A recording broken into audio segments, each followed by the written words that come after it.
Julien Audoul a osé critiquer une mère de famille arborant un voile en pleine séance du Conseil régional de Bourgogne-Franche-Comté à l'occasion d'une sortie scolaire.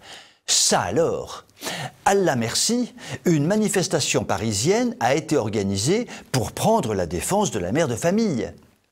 Une militante enturbanée a brandi un panneau militant « Française, musulmane et voilée, si je vous dérange, je vous invite à quitter mon pays ». Au fait, où se tient-elle cette manifestation? À Tunis, Istanbul, Rabat, Téhéran, Jakarta? Mais point du tout, tourloutou chapeau pointu. Pas du tout, elle se tient à Paris, au pied de la statue de la place de la République. C'est fort de café turc, comme on dit dans le 20e arrondissement de Paris. Écoutons ce que dit cette brave dame. Que dit-elle?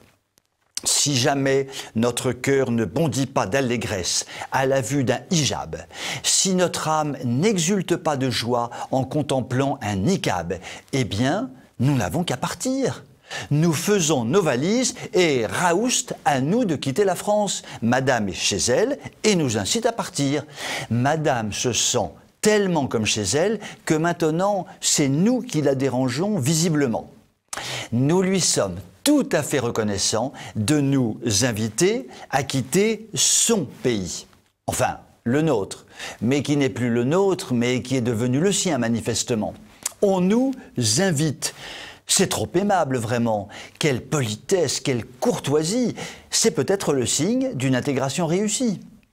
En 1962, le choix qui était proposé aux Français d'Algérie par les ancêtres de cette dame était la valise ou le cercueil. C'était plus hard.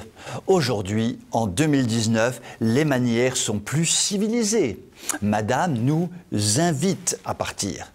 Le petit problème est que nous sommes encore chez nous, que nous n'avons aucune intention de partir et que les 3/4 des Français sont désormais opposés au port du voile. Il faut que cette manifestante voilée le comprenne. Les Français ne se laisseront pas éternellement déranger par le voile, terriblement dérangeant. Vous pouvez m'écrire si vous le voulez. À très bientôt.